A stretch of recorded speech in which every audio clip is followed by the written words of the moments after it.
Hello everybody, welcome back to Saturday Daily in partnership with Breslov.org.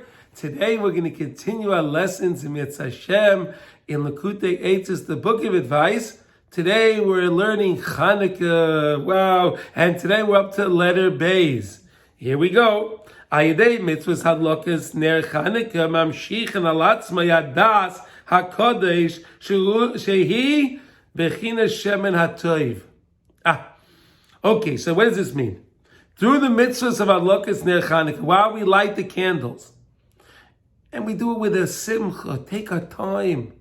Take the time when you light the candles, look at the candles, gaze at the light. When we do that, we get this zikaron, we get to remember, we can remember. What could we remember? What could we remember? The next world. We can remember that we're living in this world, and this world is the fleeting world. This is not the permanent world. This world is the world that we're here temporarily. This is not permanent. We're not here permanent. We're here to attain our place in Olam Haba. That's why we're here in this world. But listen to this. Listen to this. Through lighting the candles, you get the Shemen HaToiv. What's the Shemen HaToiv? The Shemen HaToiv is the Shemen Zayisach. Purity. It reminds us of the Olam, the next world. It reminds us of the Alma Da'asi, the Chol Prat. Ayin Zikaron Oisdal. Okay, so we actually learned that. Shubachin is das Hainu Liska Tamid B'Alma Da'asi. Via us lighting the candles, and we connect to that emunah.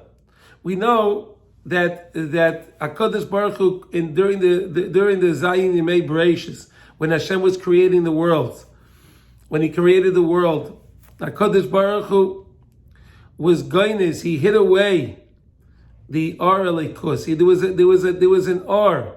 The sun had an Or, a light that was a godly light.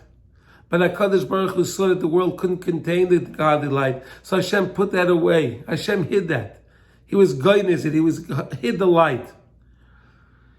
The light that we're talking about, that HaKadosh Baruch Hu hid away, is we're tapping in to the candles of Chanukah. That's the light. That's the light that we're tapping into. That light that HaKadosh Baruch Hu hid away during creation, we tap into that light. And that's the power, that's the Shemen HaToiv, and that's the good memory. That's the memory to remember this world is only the world. I'm not going to get upset about things in this world. Why should I be upset? It's the next world that counts. And to remember that, it's the most beautiful idea, to remember the next world, everything we do here. And again, like we said, it gives us shalom bayis. Because why should I get upset at my spouse? Well, what do I gain by it? Why should I get upset at children? Why should I get upset at the boss? Why should I get upset at anything? It's all the Rabbeinu Shalom. It's all Hashem. When we remember it's all Hashem, why should I get upset? It's an amazing idea to remember, and that's remembering the next world, and that's freedom. That's the true freedom. I want to tell you something like this. There's a medrash. There's a beautiful medrash that says, by Baloscha Saneris, it's actually by the Chanukah Samishkan, when Aharon was bringing the karbanis for each one of the shvatim. Okay, we read this on Chanukah. That's why I'm telling it to you now. That's part of the Torah reading on Chanukah. The inauguration sacrifices that were brought in the Mishkan. So when it came to all the Shvatim, he brought all the karbanas, and they all brought the same exact carbon. But when it came to Levi, Aharon HaKohen, there was no karbanas. So the Medrash says that Aharon HaKohen, he felt a little bit slighted. He felt like, hey, wait, what about me? I brought all these karbanas for everybody else, and now we can't bring one to represent our Shevet? So HaKadosh Baruch Hu said, no, you don't understand. You're going to light the menorah. You're lighting the menorah. And your light is going to be the light that I'm going to use to kindle the light and bring light into the world. Your light that you light, those menorah, I'm going to use that light to bring light into the world. The Medrash has a beautiful mashal to understand this. And here's it goes like this. There was a king that had a villager that was his good friend. King had a villager who was his good friend. And the king asked the villager to come, he summoned him to come to the palace.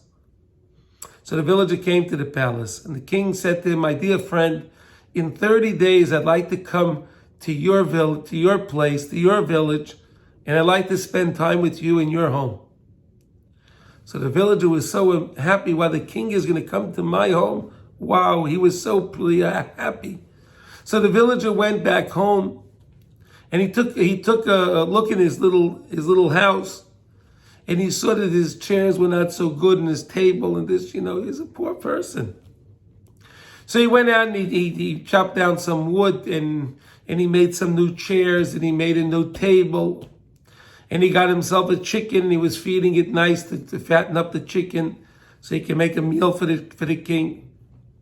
And he was doing what he could. He cleaned up the house, he painted a little bit, he did what he could to make the house look as good as he can make it look. And it came that day. It was the 30th day. And as the sun was setting, he heard down the road, the entourage, the royal entourage. He heard the royal entourage. They had band was playing beautiful music, royal music, and they had golden candelabras. It was majestic, royal. He saw that, and he froze. He said, "Oi, look what the king has." He looked around his little house, and he says, "Oi, what do I have here? What do I have here? Nothing." So what he did was he went and closed the shutters, closed the shades. He put out the candles, and he sat down in front of the door. And they came when they blew the trumpet, and they said, "Hear ye, the king is here." He didn't answer. He was embarrassed. Again they announced. He didn't answer. Until the king himself came and knocked on the door. The king knocks on the door, and the king knocked on the door, and the king said, "It's the king.